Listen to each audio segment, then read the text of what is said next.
Hi, I'm Michael Woods, Chief Scientist at the Asian Turfgrass Center. This is another ATC Doublecut where I take a look at some of the content on the ATC blog and give it a second treatment where I've written about it on the blog and I then in the ATC Doublecut talk a little bit about it. In this episode, I'm going to talk about a couple of posts. One of them is a quick overview of my visit to the University of Florida, where I went to visit Dr. Kevin Kenworthy, and I also gave a seminar to the many of the people who are doing turfgrass research there. It was quite a good time, although it was a very rainy day. On this blog post, which is called University of Florida Visit and Seminar, if you'll click through to that, you can see a very interesting photographical essay of the visit. And I think it's very funny because we kept trying to get out at the Citra Turfgrass Field Laboratory. We kept going out to look at various plots of St. Augustine grass and Bermuda grass and zoysia grass. And then it kept raining on us. And we were doing our best to keep cameras dry, keeping ourselves dry, keeping our plot plans dry. The plot plans being used, of course, to identify different grasses. And there are photos of us making a sprint eventually back to the cover of the building there, which is extremely impressive. I've rarely, well, I haven't been. I've never been to a university research facility that had such a maintenance building. The maintenance building looks just like a golf course maintenance facility. It's got a grinder. It has two levels where there is some storage. It's got a lift for working on equipment. It's got a pretty big fleet of equipment and utility vehicles and reel mowers and various types of mowers and office space. And I was just really, really impressed with that facility. We went to campus and I was able to give a seminar, and I recorded that seminar. I called it a quick tour of the research area. If you want to watch that and see what I talked about at the University of Florida during my visit there last month, you can watch that on the ATC YouTube channel. To give you a quick overview of it, just talking about it, what I was talking about in that post, or I mean, what I was talking about in that seminar that I called as a joke, a quick tour or a quick overview of the ATC research area. I described some of the work that I did at the ATC research area from 2006 to 2009, and I explained how I closed that down. And my research area now is more of a broader geography, not just at one location, but I do research, various projects that I've been able to be involved with all around the world, where we take data from actual turf, professionally managed turf, whether that's something like the MLSN project, whether that's the clipping volume project, which also includes some research from golf courses in Thailand, from a turfgrass research facility in Japan, from data that's been shared with me from golf course superintendents and sports field managers from all around the world, that type of broader geographic area. And I also talked about the areas of research that I'm interested in, the types of turfgrass topics that I'm interested in. I think that that is an interesting presentation. Again, that's recorded and available on my YouTube channel as a quick tour of the ATC research area. And I went through that pretty quickly, and you can watch that. Let's see the next post. I'm going to talk a little bit longer about this next one, which is what if it was never there? And now we're going to get back to that organic matter topic that I've been talking about a lot recently. And I've also been not just talking about it, but thinking about, writing about, and doing research about. And I titled this one, What If It Was Never There? And what I mean is, what if the organic matter was never in the soil? And the reason why why it has that title is because somebody wrote and asked me a question. I'm going to scroll down the post and read that question. A correspondent who's from Europe wrote, let's see, what's the question?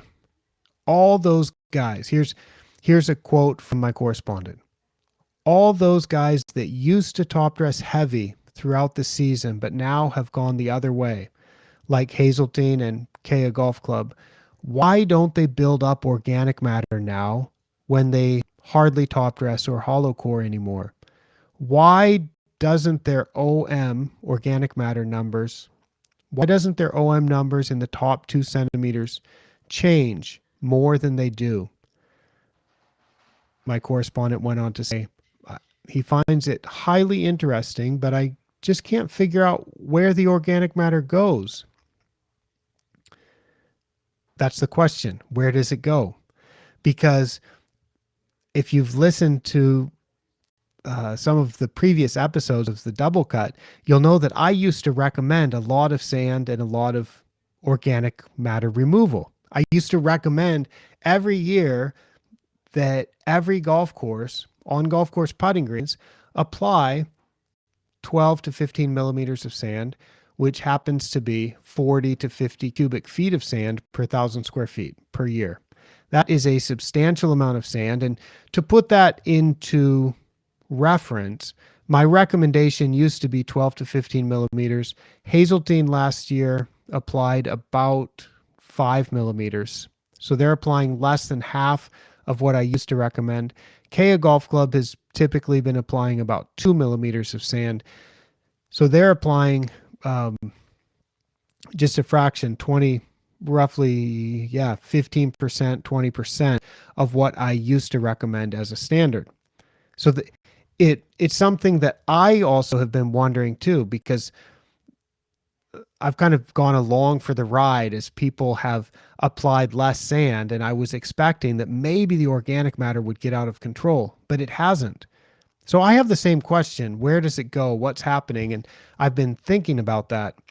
And I responded to my correspondent, asked that question with my current thinking, which is it's a little bit of speculation, but I think it's also logical and it's likely correct because the logic just makes so much sense. I'll quote my answer. For your questions about how is this possible and where does the organic matter go, I don't know the answer. I will speculate here in the email. What I think happens is that the less sand one puts on the surface, the slower a growth rate can be maintained to produce a good surface. I don't think we notice this much when we manage the turf because it seems so natural to spread sand to maintain a growth rate that is rapid enough for the grass to grow through that sand.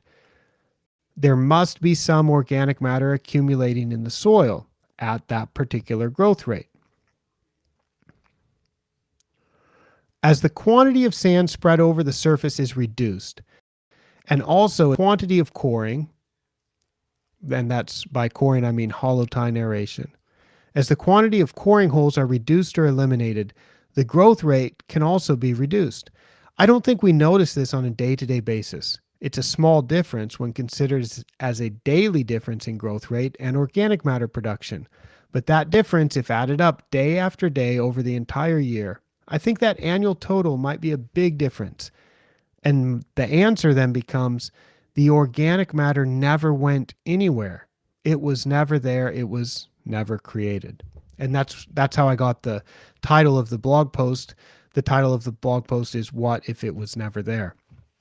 And what I meant to say is I think that as you do less coring and as you apply less sand, you can maintain a high quality surface with a slower growth rate because it seems obvious. That's why I'm saying that the logic seems pretty strong here that if you're adding sand, in order to have an acceptable surface, you need to have a growth rate. Otherwise, your surface will be more like a bunker than it will like a putting green.